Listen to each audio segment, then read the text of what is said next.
This is Heritage Words, a podcast about the words we've inherited from our ancestors and the meaning they bring to our lives. Heritage Words is produced by the HUC Jewish Language Project, which raises awareness about Jewish ancestral diversity through the lens of language. I'm your host, Sarah Bunin-Benor. Our guests today are Ken and Hannelore Krug. Hannelore was born in Frankfurt, Germany in 1929 and spent her first 8 years in a village between Frankfurt and Wiesbaden.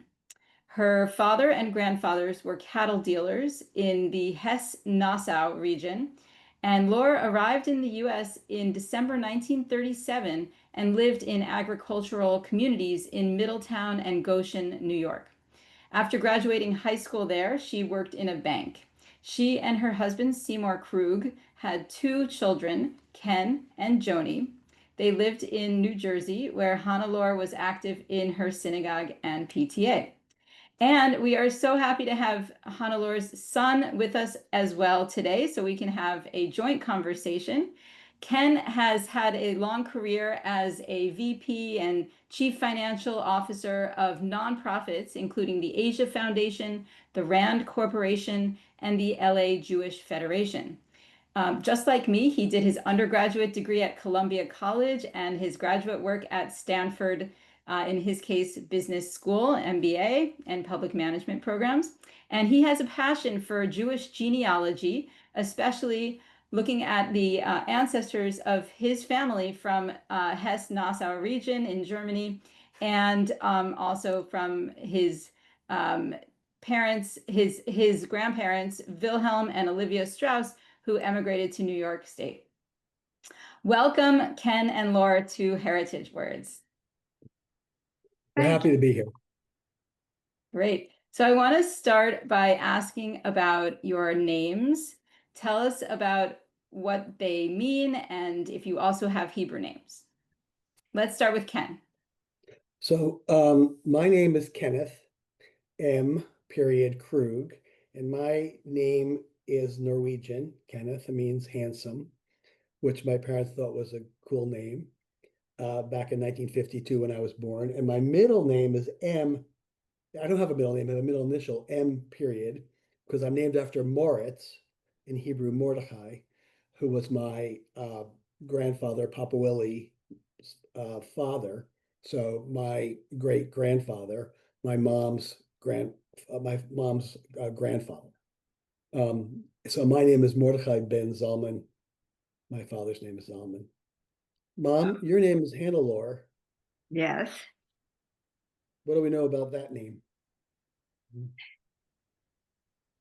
Nothing very much. You know it all. Standard issue German name. Pardon me? A standard German name for I a guess for a so. girl born in 1929. Yeah. And Laura, do you have a Hebrew name as well? Yes, I'm sure I do. Kenny?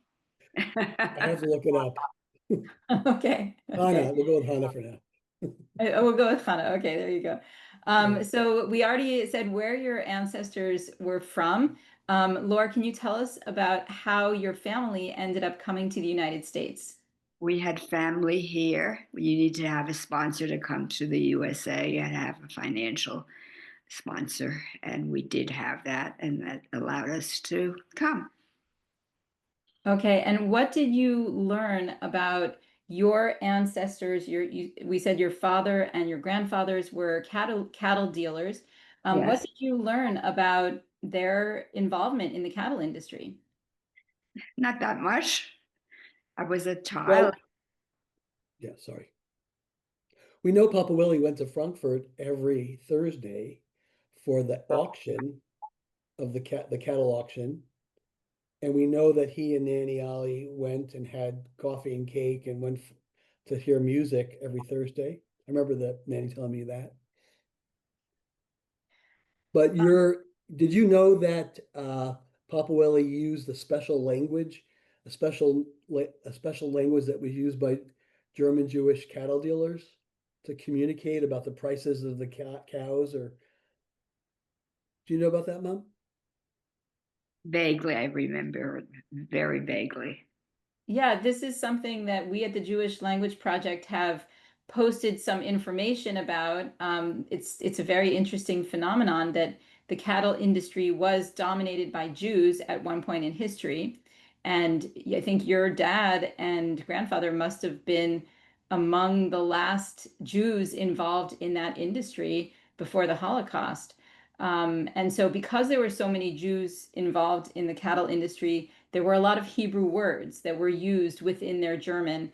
The jargon, the professional jargon of the cattle industry was very Jewish, had a lot of Hebrew words, like they would count the cows in using Hebrew letters for the numbers, like Aleph, Beis, Gimel, Dalet. Did you ever hear your dad talking like that or using any of those words from his profession? Not really. Okay. But there were notebooks, weren't there, where Nanny Ollie would keep records of, she was really into keeping records. She kept records of the business Dale, sales, and I think that might have been using some of that language. that I remember? You don't remember. No. Okay. So, Ken, do you have those records? I might. I might have a few. In fact, we're just cleaning out the attic and I might come across some of them. I'll share them with you if I find them. Yeah, please do. That's really interesting. So, Laura, what was the name of the town where you grew up? Bad Soden am Taunus. Okay, and how far was it from Frankfurt? It's about an hour's train ride. It's the last stop of S-Bahn 9 from Frankfurt. It's become kind of a desirable town. It's a bath town, so it has Uh-huh. waters. Hmm. And Papa Willie actually came from a little village just outside of called Niederhofheim, which is now called something else, where he was born in 1895. Hmm. And have either of you been back since the 1930s? Oh yeah, I've been back a Oh, lot. yeah. My mom and I went together in 2005 or so. Um, and we were there for a night or two. My grandfather's best friend was not Jewish. And his name was Stark, Adolf Stark. And my grandfather kept in touch with his best friend from growing up in Niederhofheim. And they were in the riding club together until my grandfather was booted out in 1935. But the Hmm. families kept in touch. And when I went with my grandfather in 1970, when I was 18, and stayed with the family. And and then I transited Frankfurt a lot for my work. I would always go to the town or the other towns where my grandmother talked about having relatives. So there's kind of Wow. quite a bit of connection there. And then Wow. So, subsequent, yeah, sorry. no, no, go ahead. No, so, actually, I applied for German citizenship in 2012 and was rejected because my connection was my mother in the year I was born, 1952. The citizenship only passed from the father under German law. But in about 2021, the German Supreme Court ruled that that was sexist and unconstitutional. And I sent the consulate here in Los Angeles my rejection letter. And 2 weeks later, I had the citizenship. So, Oh, wow. and then And Joni got it, and my kids got it, and yeah. okay, yeah. And I think you have a child who lives in Germany right now. Is that right? It's true. Josh is living in Berlin. He was in Heidelberg for a year and a half teaching. Now he's in Berlin teaching and doing all kinds of things. Okay. He's Um, teaching Jewish philosophy at the rabbinic school there. oh, wow. Okay. Yeah, And so, Laura, when you arrived in the United States, I'm assuming that your primary language was German. Is that right? Correct. Yes. And do you have a sense of how your German was similar to or different from that of the non-Jews in the town where you grew up? No, I just knew it was a different language, and I was anxious to learn English, and I Mm. did. Okay. but when you were in Bad Soden, did you have any feeling for how your German was different from your other kids in kindergarten or first grade? Me? Yeah, I think that's what Sarah's asking. Well, was the German you spoke in Germany the same as everybody else, or was it different because you were Jewish? What was different because I was just, Was your German any different from the other kids no, in the school or no, I don't think so. anybody? No. Okay, okay. Okay. And when you arrived in the US, how did you learn English? I had a really great teacher that stayed after school with me, and we worked on it, and I learned pretty quickly. I think it's easier for a child to pick up the language than an adult. Absolutely. And then did you continue to speak German with your parents? Yes. And then when you got married, did your husband also know German? No. Okay. Did That's you all the way. okay. Did you teach him any German words? Probably some. Yes. What about you, Ken? Do you remember hearing any German words within the Well, English of your home? yes, but it was the language used by my mother and grandparents that we not understand. It was the secret language that we didn't get. So we knew some words that my grandparents used. My mom didn't use German with me at all, but she used it to speak to her parents. And so did you pick up on any of those words as often happens when there's a secret language at home? Not too many. I just it's a couple words from the phone conversations. I'm sorry now because I wish I'd been taught it, Mom. When I Yes, was 9, it was easy to pick up a language. exactly, exactly. Okay, well, were there any words that you heard from your family? You sent me a list of some words. Tell us about some of those. Yeah, if I could find them. Yeah. Well, one word that might be the word schneckchen was a word that my grandfather used, especially as a term of endearment for towards me and my sister, I think, but also towards my mother. Right, Mom?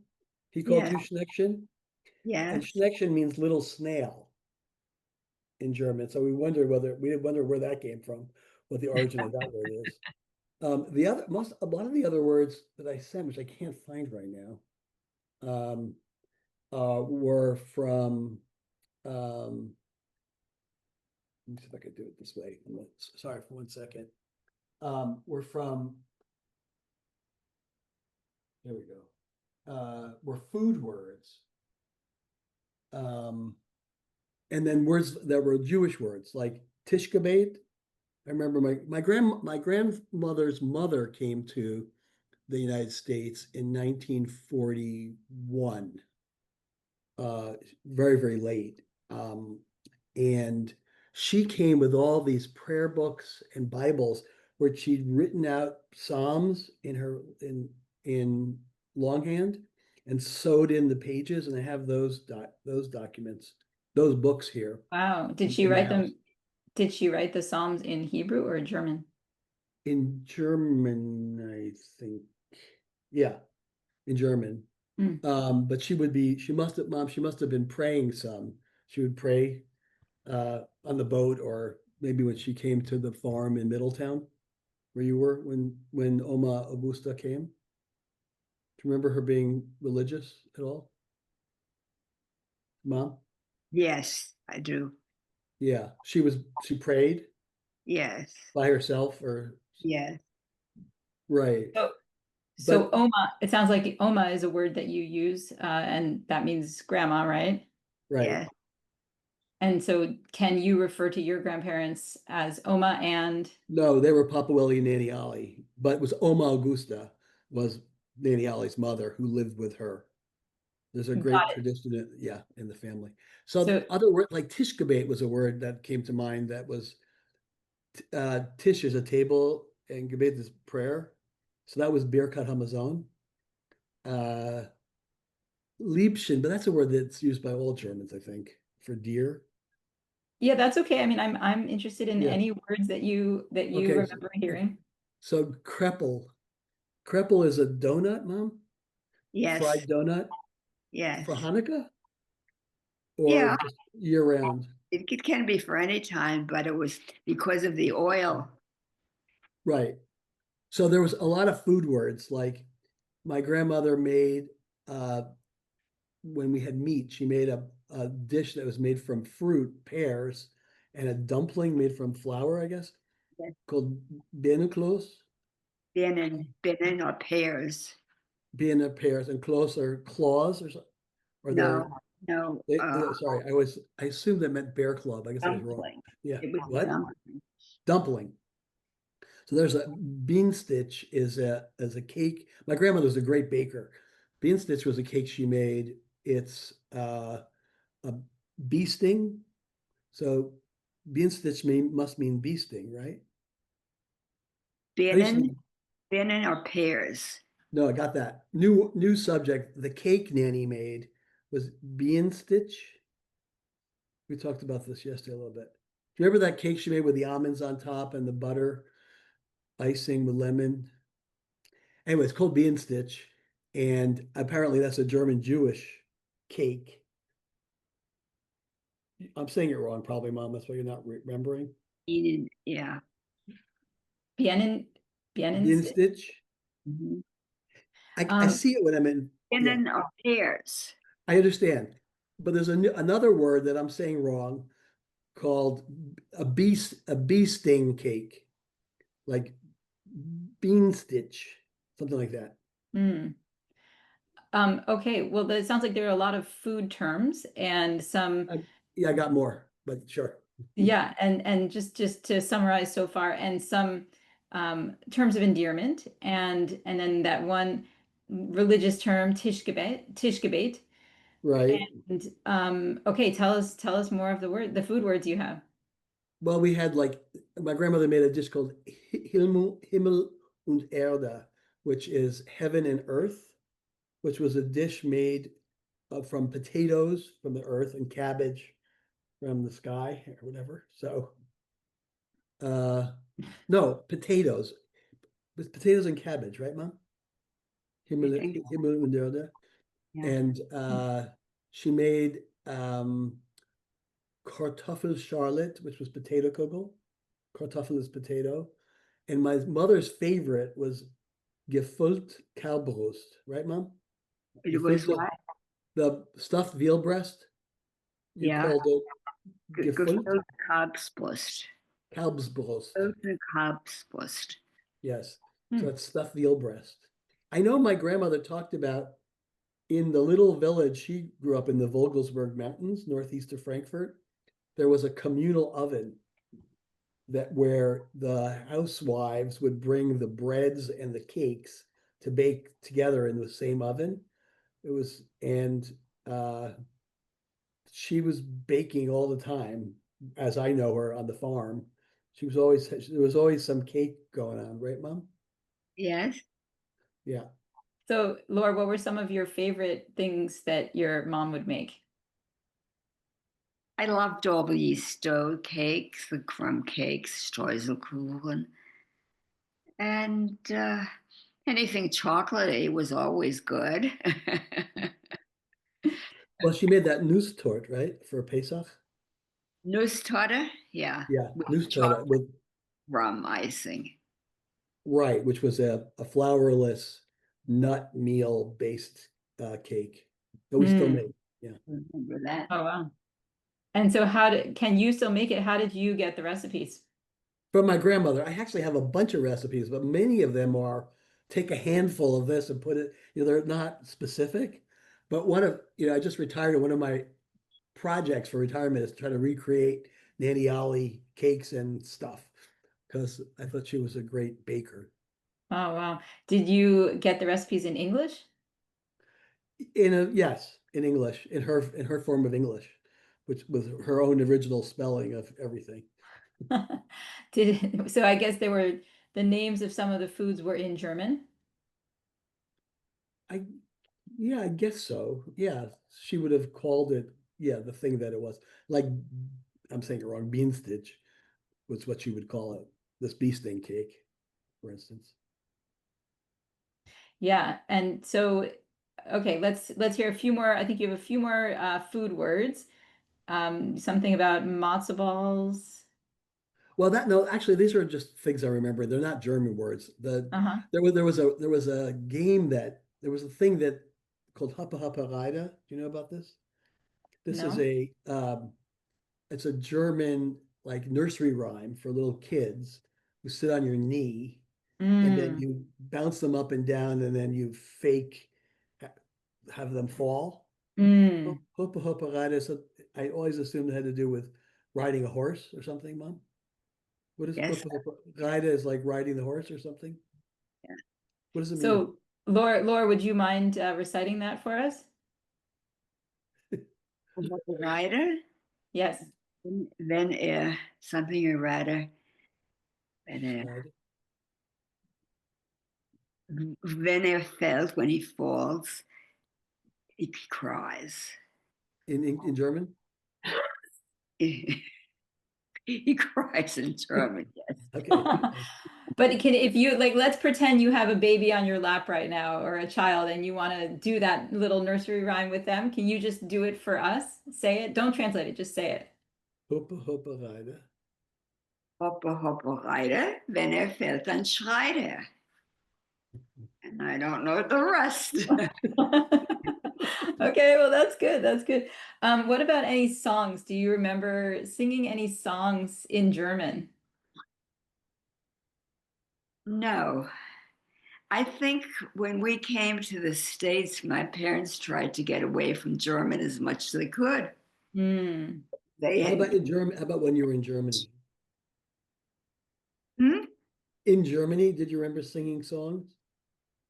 Well, how about Shabbat songs or songs? No? Tischgebet. Right. Do you remember reciting that? Yes. Can you recite some of it for us, please? I don't think so. Well, the Osa Shalom, you knew that. Which one? Osa Shalom Ben Ramav. Was a Sholem? Right. You always like light up at that part of Yeah, this. I Yeah. don't. Do It's you, leaving me. It's what? It's leaving me. But you knew the Shabbat, you knew the prayer Getting for it. the candles. Yes. in German? No, in Hebrew. Oh, in Hebrew. In Hebrew with a German accent. Okay. Do you want to recite that for us now? What's that? Would you mind What? saying the Hebrew blessing for lighting candles? Baruch. Baruch Ato Adonai Eloheinu melech haolam asher Kiddushenu. whatever holiday it was. For Shabbat? Shabbos? Shabbos.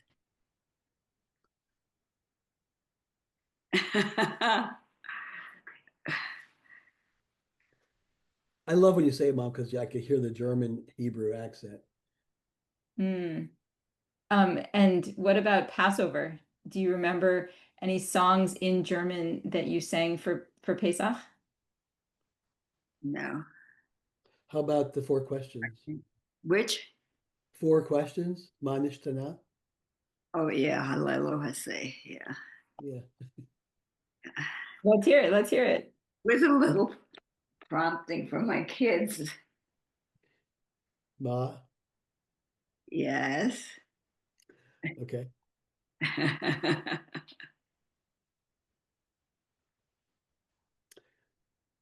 Do you want to say it? No. Got it. Okay. Okay. Um, so we do actually have um, let me see if I can find this. Hold on one second. Right. Okay. So interesting story with my mom's mom, Nanny Ollie, who grew up in Kreinfeld, this little town in the Vogelsberg Mountains, northeast of Frankfurt, with about 900 population 900, but has significant Jewish population. She explained to me that she had tutoring in Hebrew from someone who came once a week or something I imagine always on a horse. Like I'm not sure he drove a car, but she told me she had a crush on him. So she was especially attentive and a good student because she kind of liked him, which I Wow, found funny. Which I found funny. I like that. Yeah. I found the song I was thinking of. It's El Benet, but it's Bau dein Tempel Shiro. Have you heard that song? Ring a No, bell, Ma? no, Allmächtiger Gott, nun bau dein Tempel Shiro. No? no. Okay. That's on our website in a recording. And we have, oh, what about Herr in Himmelreich? Dir ist keiner gleich. No? Nothing.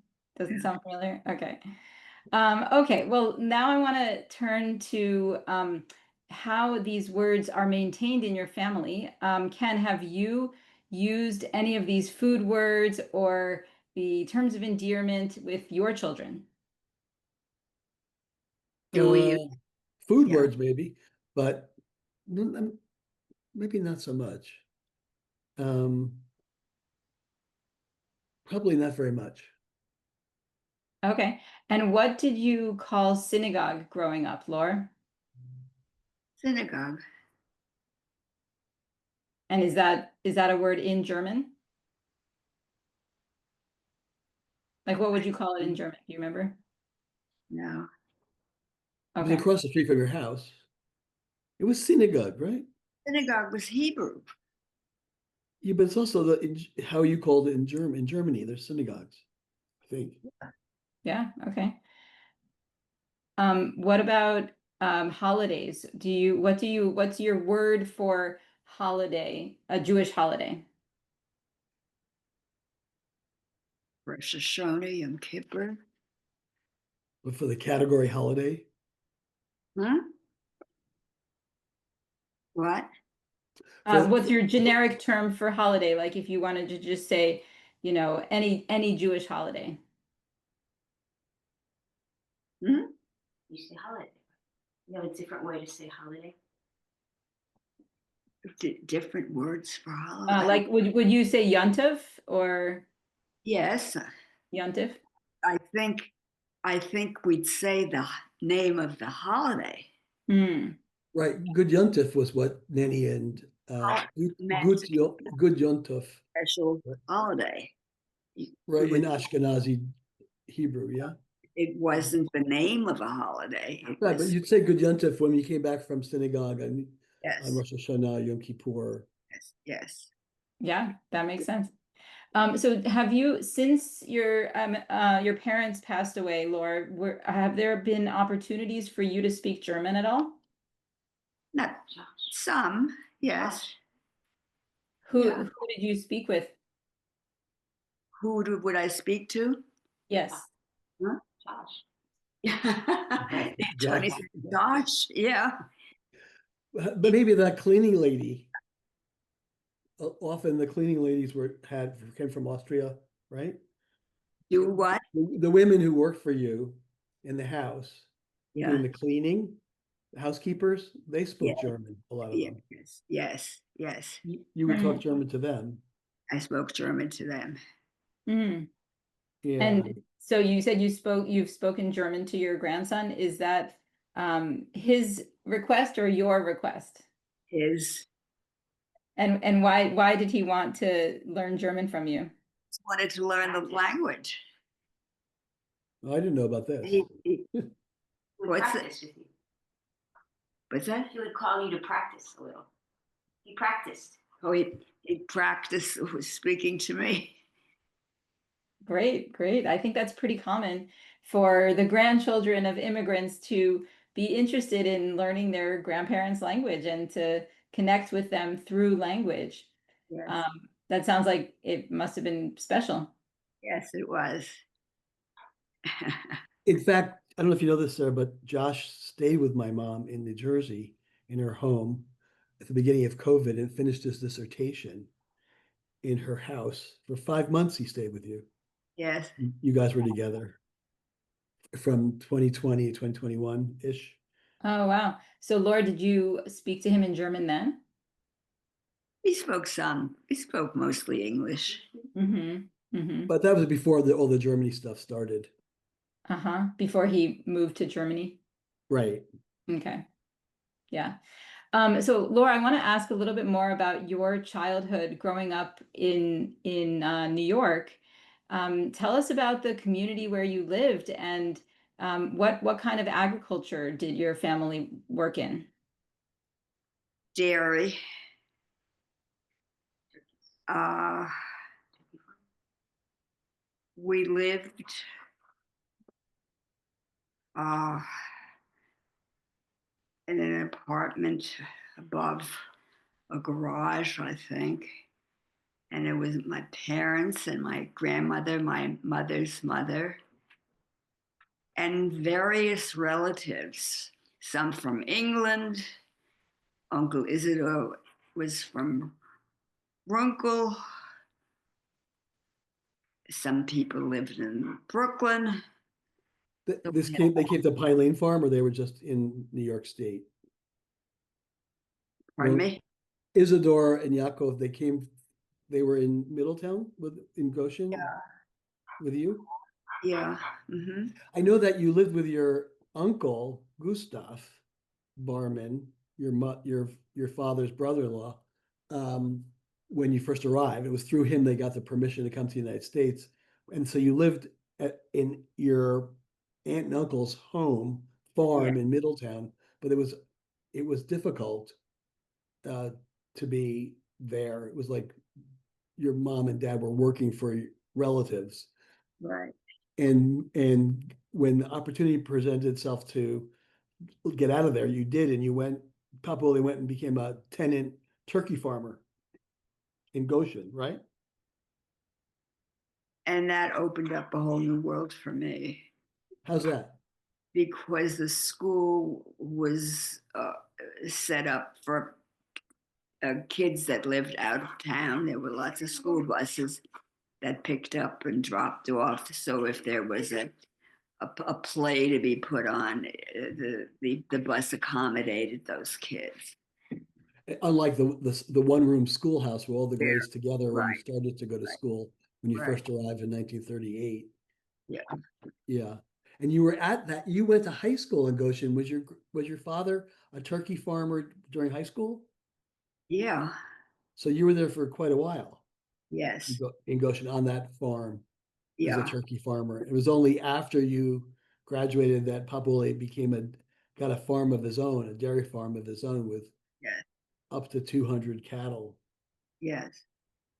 Wow. And were there other people on who worked on the farm who with him? Like, did he have employees or co-workers? Yes, Were yes. were they also German Jews? No, I They don't lived think on so. the other side of the house, right? They what? They lived on the same farmhouse.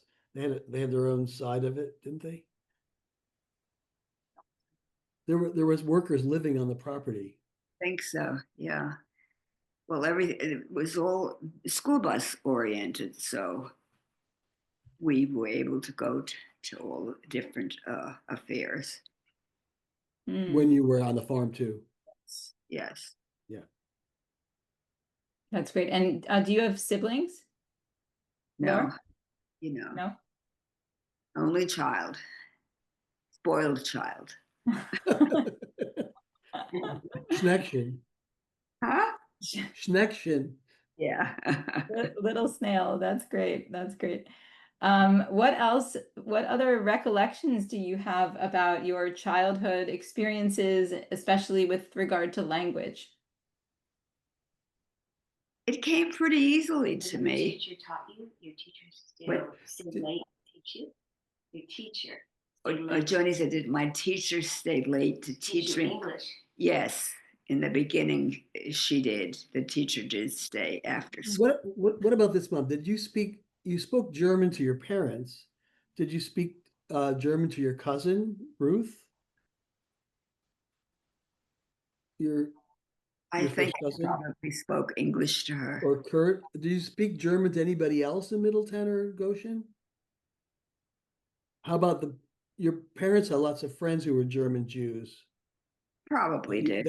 I remember as a kid, they made me go visit these people. You must have had to go visit these people more than I did.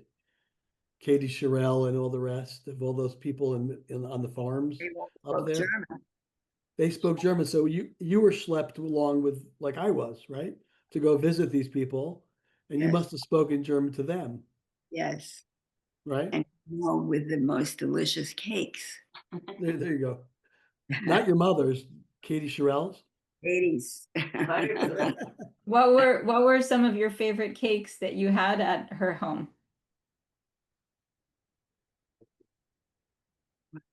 Trying to think, probably crumb cake.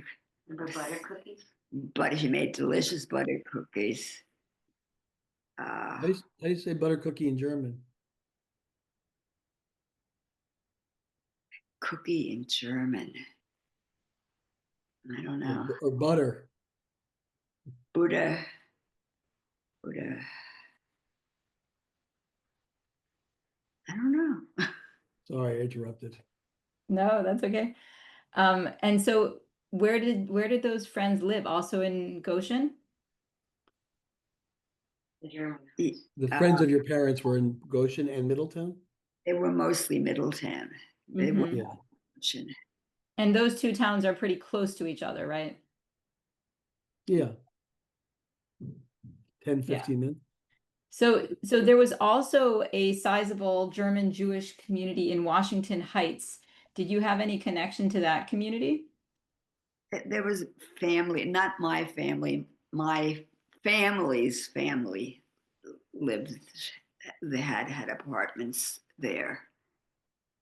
And there was the kosher butcher making sausages, kosher Jewish German sausages called Pollak, Pollak or ACK, who was at 131st Street and Broadway. I once drove my bike there from Columbia.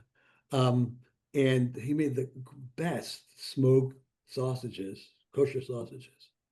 And your parents would get stuff from there often. Servelat and Kochwurst and Yeah, other liverwurst, which you loved as a kid. I yeah, remember. yes, yes. I do Wow, so remember. that wasn't in Washington Heights, so that was in Harlem, I guess. Yeah, it was Harlem, but near And the river. It was so was kind of there industrial. also, sorry, so was there also a German Jewish community in that neighborhood? No, that was the factory. I don't know where he was from, Pollock. Oh, okay. But mom had relatives in not in in Brooklyn, right, mom? And Max and Lutta. In Queens. Yeah, that in Brooklyn Heights. They were working at a hotel there. My grandfather's St. cousins. George. What's The that? St. George. The St. George Hotel, right?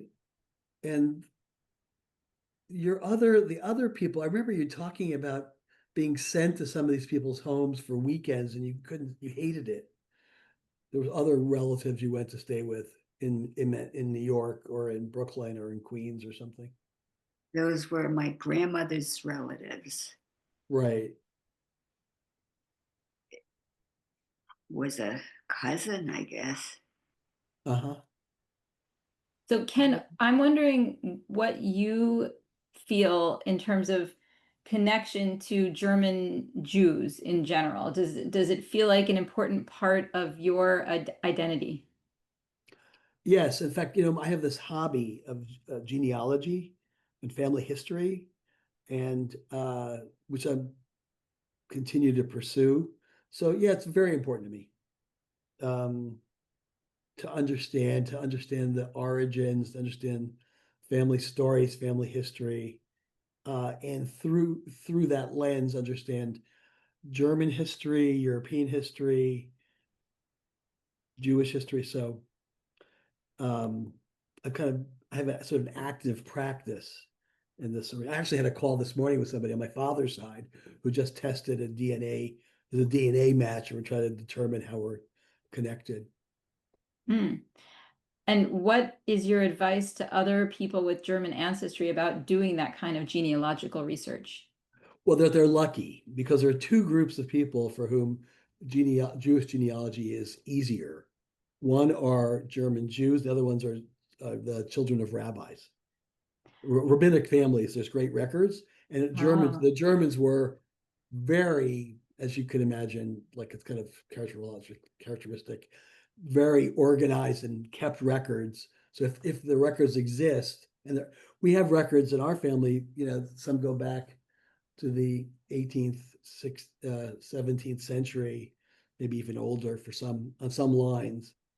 And so I love it because it's kind of a puzzle, and it's learning history and geography through that, and it's all about me or us or our family. So the combination is potent for me. It's kind of a mm. fun hobby. But I actually started this in high school. In fact, I have a funny story that I recorded my grandfather. I interviewed him for an hour on a reel-to-reel tape. I had a reel-to-reel tape recorder. And then Bob Dylan came out, and my neighbor Amy had a Bob Dylan album. So I recorded the album over Papa Willie, which kind of talk about dumb moves. We do have some other materials from that period from both my grandfather and grandmother recording things or writing down things. And I'm assuming those interviews were in English, right? Right. One's a book, one of those books, grandmother, if you give your grandmother a book to fill out where they went to school and it's in the trunk. I have a trunk of stuff. My grandmother was a pack rat and saved every letter from the 30s and 40s with Mm. every relative everywhere, all in German. In fact, I started to study German. I went to the Goethe Institute in Berlin for a month in 2007 and learned about nothing that was helpful in reading these letters, but at least some elements of grammar, the numbers and stuff, but not And enough. so you learned German to help with your genealogical research. That was the idea, but it didn't help at all because Uh-huh. it wasn't sophisticated enough. And then there's the additional problem of that the 19th century script, the German script. You're familiar with this? Yes. There's this, and so learn that even. And in fact, I went to a lecture last week about using AI to decode that script. There are Mm. lots of documents in that script, and it's even harder to read. Yes. And so it seems like your research has involved a lot of Jewish communal research. Have you been involved beyond the Jewish genealogical world? Have you been involved with the German non-Jewish genealogical world? No. Oh, I'm on some mailing lists for some people who work in that area, but I mean, I haven't really done anything in the non-Jewish zone. Hmm. And so But I yeah, guess now with Google Translate and AI, it's going to be a lot easier to do research in a language that you're not fluent in, right? I guess so. Yes, I think that's right. It's still there's interesting issues with it because, like this morning, I was looking at something. My father's grandfather was Joseph Cohen. His wife was Rose, and there was somebody who was doing something on Ancestry.com. They put a record up as if it was Joseph. It was a Joseph and a Rose, and it wasn't my great grandparents. It was somebody, but there's people making mistakes like crazy, and then people copying mistakes. And it's sort of legion. So you have to the genealogical proof standard is you have to have two independent external documentary sources to say something's real. Otherwise, it's a lot of bubble mices, right? Mm, yeah, that makes sense. Yeah. So, Laura, before we let you go, is there anything else you want to share with us? Nothing, just thank you for having me. And it was nice meeting you and wish you well in all your research. Thank you so much. It was a pleasure to meet you, and I really appreciate all the time that you've spent with us. And you too, Ken. Is there anything you want to share with us before we let you go? Well, good luck to you. I look forward to learning more from your writing and the work of your project. Okay, Much thank you so success to much. you. Thank you. Okay, take good care. Heritage Words is a partnership of the Hebrew Union College Jewish Language Project and HUC Connect, supported by tax-deductible donations from listeners like you. I'm the producer and host, Sarah Bunin-Benor. Kyle Elbaz Fingerhut is assistant producer, Avishai Artzi is editor, and Talia Ehrenberg is video editor. The music is from Maurice El Medioni's French and Algerian Arabic album Café Oran, featuring the klezmatics David Krakauer and Frank London, courtesy of Piranha Records. This podcast is one of the many ways the Jewish Language Project raises awareness about the diversity of the Jewish people and the phenomenon of heritage words. We also have online crowdsourced dictionaries where you can find the words mentioned in each episode. Our social media posts include Music Mondays, Jewish Word of the Week, and Fun Facts. And we offer free educational materials and exhibits that you can visit online or display in a synagogue, museum, or community center. Contact us about our live tapings, study tours, and sponsorship opportunities. Looking for gifts for Shabbat dinners and Passover seders? Check out our whimsical and educational t-shirts, tote bags, posters, stickers, and aprons. You can find all this content and donate, volunteer, or sign up for our email list at jewishlanguages.org. Thank you, merci mucho, ilaha yaviloch, ashenem dank, shukran, soch boshi, toda rabah.